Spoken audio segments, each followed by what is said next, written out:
Hello all.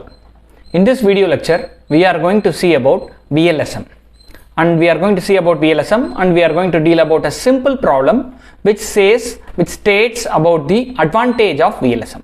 So coming to the topic, so VLSM is nothing but variable length subnet mask. That is subnetting a large network into various sections that depends upon the requirement of the user. That is VLSM, to compare VLSM and FLSM now. FLSM is one where the length of our subnet mask is fixed, whereas in VLSM it can be varied with respect to the requirement of the user. Hence, following are the difference we have.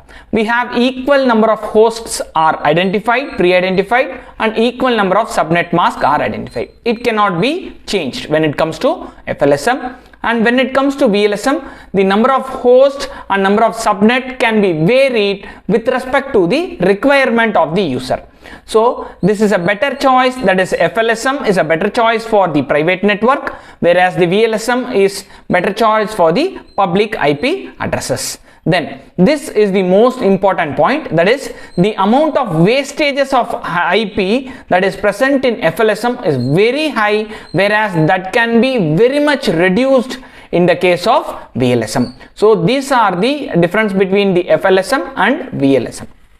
So now let's go to a simple problem where now I am going to an organization where there are 4 blocks available. So I have to separate my host.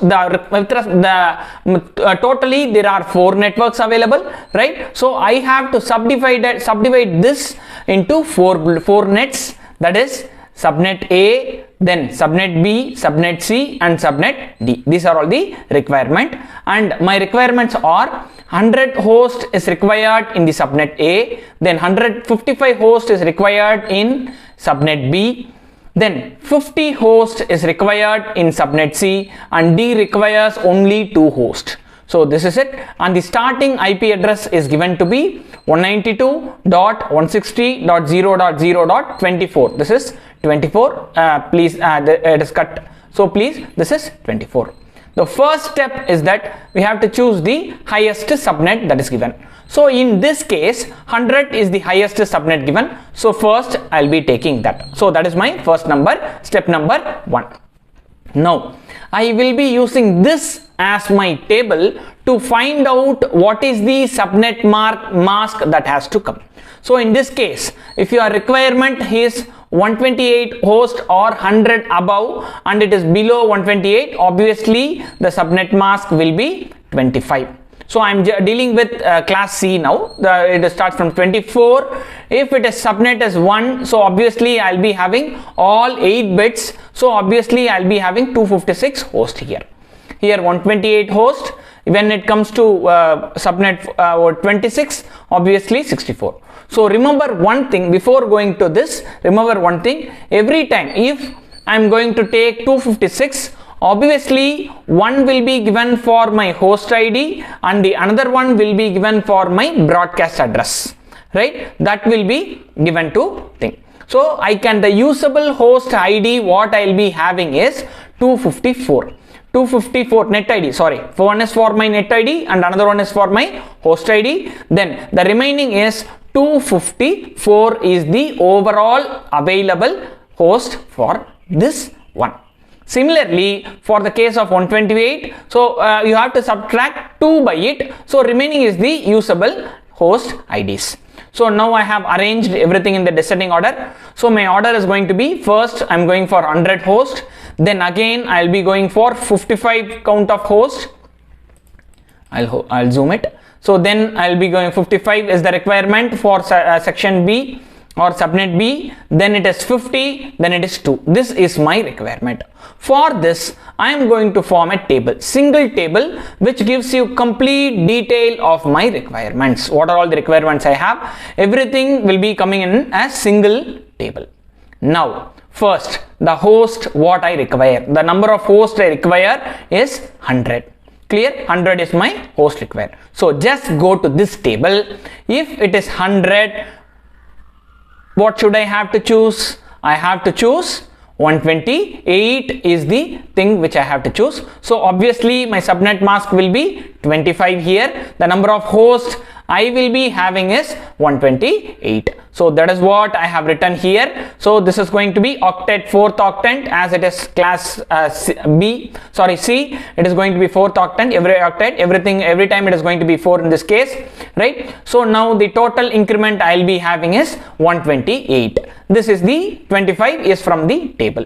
So starting address, my network address is this starting address. So 192.160.0.0. This is what I have written. And my first host ID will be the next to it. So it is going to be 192.160.0.1. This is my first ID. Then the last ID is going to be, so as I told before, I'll be having 192.126. This is going to be the, as it is 128, I can use up to 126 address. So I have got this 126 address here. So from 1 to 126 are the 126 address totally. Now this is my starting address, network address, and my broadcast address is going to be 122 dot. The last address what I'm going to use is going to be my broadcast address. This is network address, and this is going to be my broadcast address. Clear? So now I have completed for the first subnet. So now I am going to the second subnet, where what is the requirement for my second subnet? The number of hosts required is 55 in this case. If it is 55, so obviously what will happen? So just go to this chart and see. So if it is 55, obviously I have to go for this. So my subnet is going to be 26 here. So this is going to be my range 64. Number of hosts I will be having 64. So look here, 55 the host required. Then the subnet is going to be /26, as I have shown in the table. Then octet is going to be 4 in this case. Then I have to increment by 64 as from the table.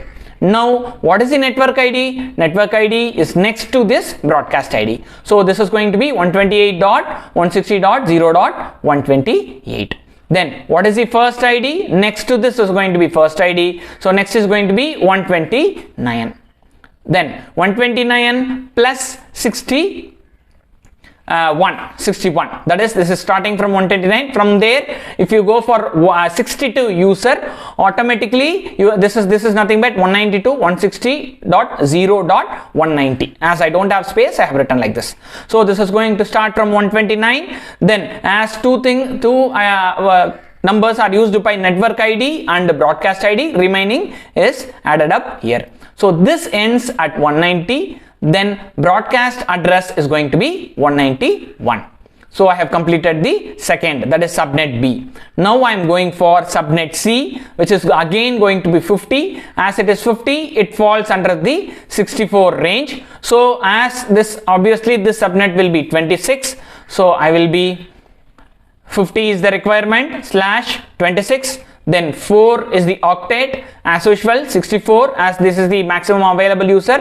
This ended by 191. So obviously this is going to be 192 here. This is going to be my network ID. My first user is going to be 193 and followed by my 61. 1 to 62 total number of users. So this is going to be 254. That is 93 plus 61. Totally you will be getting 254. Total number of user is going to be 62. One is for my network ID. Another one is last thing is going to be for my broadcast address. Clear? So I have completed this.